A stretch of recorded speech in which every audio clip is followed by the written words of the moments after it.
তোর এখানে ডাইরেক্ট স্পিচে আছে যে he said let me study, সে বললো যে দেখো আমাকে পড়তে দাও প্লিজ, আমাকে পড়তে দাও।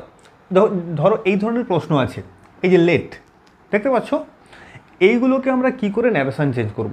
ডাইরেক্ট স্পিচে আছে মানে তার ডাইরেক্ট কথাটা আছে, সেটাকে ইনডাইরেক্টে করব। কি করব দেখো, এই লেট দিয়ে যখন থাকবে সেগুলোকে যখন চেঞ্জ করব আমরা কি যোগ করব, হয় মাইট যোগ করব, আদারওয়াইজ কি করব, মাইট বি অ্যালাউড করব।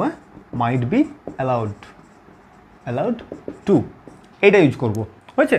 দেখো হি সেড, সে বললো যে আমাকে পড়তে দাও, কেমন করে চেঞ্জ করব, হি সেড দ্যাট, এখানে লিঙ্কার কিন্তু দ্যাট আসবে, এটা একটা ইম্পারেটিভ সেন্টেন্স হলেও লেট দিয়ে যেগুলো হয়, কিন্তু আমরা দ্যাট আনবো লিঙ্কার। দেখো মনে রাখো এগুলো চেঞ্জগুলো দেখো, হি সেড দ্যাট, সাবজেক্ট আসবে হি, মি মানে কে, আমাকে পড়তে দাও। দেখো ভালো করে দেখো, প্রোনাউনের চেঞ্জগুলো কিন্তু খুব মন দিয়ে দেখবে ন্যারেশন চেঞ্জে। মি বলতে কাকে বোঝানো হয়েছে, সে বলেছিল আমাকে পড়তে দাও, তাহলে তাকে বোঝানো হয়েছে হি, তাই না? মি বলতে হি, তাহলে হি সেড দ্যাট হি। এবার আমি মাইট বসাতে পারি বা মাইট বি অ্যালাউড টু বসাতে পারি। হি মাইট স্টাডি, এটাও করতে পারি, বা আমি এখানে he might be allowed to study এরকমও করতে পারি। হয়েছে? দেখো he said that he might study, বা করতে পারি he said that he might be allowed to study. বুঝতে পারলে? এই চেঞ্জগুলো হয়। পরেরটা দেখো, তাহলে নিজেরা করো, চেষ্টা করো। দে সেড লেট হিম গো, তারা বলে বা বলেছিল ওকে যেতে দাও, এই তো। দে সেড দ্যাট, হয়েছে? এখানে হিম কাকে বলছে, কোনো পার্সন নেই, মানে হি তার আলাদা কোনো একটি ব্যক্তির কথা বলা হয়েছে, তাই না? তো হি থেকে যাবে। দে সেড দ্যাট হি, এবার মাইট গো হতে পারে বা মাইট বি অ্যালাউড টু গো, এটাও করতে পারে। এখানে মাইট করেছি, এখানে অন্যটা দিয়ে করি, he might be allowed to গো।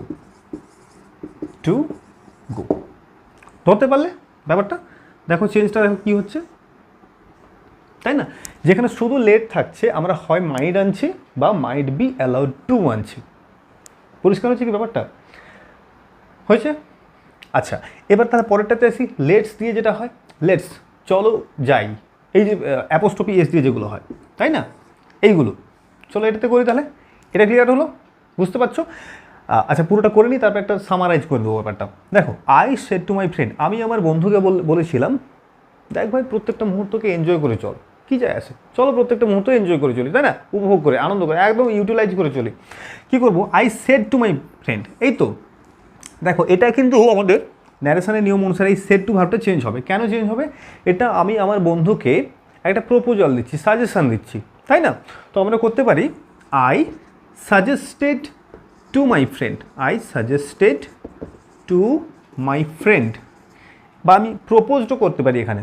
হয়েছে? I suggested to my friend that, linker that থাকবে। চেঞ্জ কোথায় হচ্ছে দেখো, সেড টুটা তোমার সাজেস্টেড টু হয়ে গেল, আর লিঙ্কার দ্যাট এলো। এবার লেটস এনজয় এভরি মোমেন্ট, যেখানে তুমি লেটস দেখতে পাবে অ্যাপোস্ট্রফি, সেখানে কি আনবো, শুড। সাবজেক্ট চলে আসবে উই শুড এনজয়, বলছি কেন উই হলো, কেন সব কিছু বলছি, we should enjoy every moment. দেখো আমি সাজেস্ট করলাম আমার বন্ধুকে যে উই শুড এনজয়, শুডটা কেন এলো, এই লেটস আছে সেই কারণে শুড এলো। আর এখানে উই কেন হলো বলো? এই যে আমি আমার বন্ধুকে বলছি, মানে এখানে সাবজেক্ট কে, আমরা, তাই না? আমি আমার বন্ধুকে বলছি যে চল প্রত্যেকটা মুহূর্তকে একদম এনজয় করে চলি, একদম ভালোভাবে কাটিয়ে চলি, তাহলে সাবজেক্টকে আমরা, তাই না? আমি আমার বন্ধুকে বলছি, তো আমরা, সেই কারণে এখানে উই এসেছে, বুঝতে পারলে? আর লেটস থাকার কারণে শুড এসছে। আর এই যে উই এসছে, দেখো পরের এক্সাম্পলটাই ক্লিয়ার হয়ে যাবে। দেখো he said to his friend, এবার কিন্তু সাবজেক্ট হি হয়ে গেছে, এখানে আই ছিল, এখানে হি হয়ে গেছে, সে তার বন্ধুকে বলছে যে চল প্রত্যেকটা মুহূর্তকে আমরা খুব ভালোভাবে উপভোগ করি। তো আমি কি বলবো, এখানে কিন্তু লেটস মানে কিন্তু আমরা বলে দিতে পারিনি, এখানে উই বসাতে পারিনি, এখানে বলবো তারা, সে তার বন্ধুকে বলছে যে চল যাই। বুঝতে পারছো?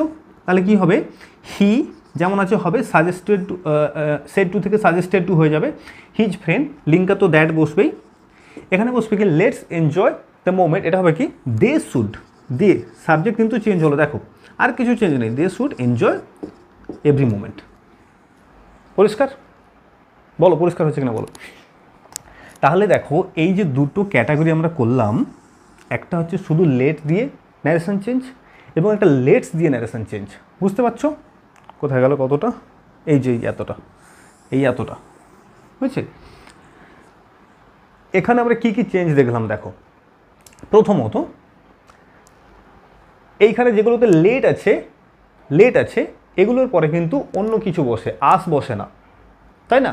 শুধু লেট আছে সেগুলো, এবং চেঞ্জ করবো কিসে? ন্যারেশন যখন চেঞ্জ করবো কি আসছে? হয় মাইট আসবে, নাহলে মাইট বি অ্যালাউড টু আসবে। এই জিনিসটা দেখো, লিঙ্কার দ্যাট তো দ্যাট দুটোতেই আসবে। আচ্ছা লেটস কি দেখলাম যে এখানে শুড আসছে, বুঝতে পারলে? ন্যারেশন চেঞ্জে শুড আসছে।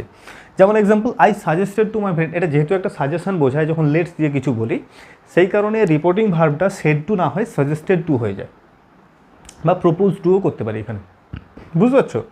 তাহলে I suggested to my friend, I proposed my friend that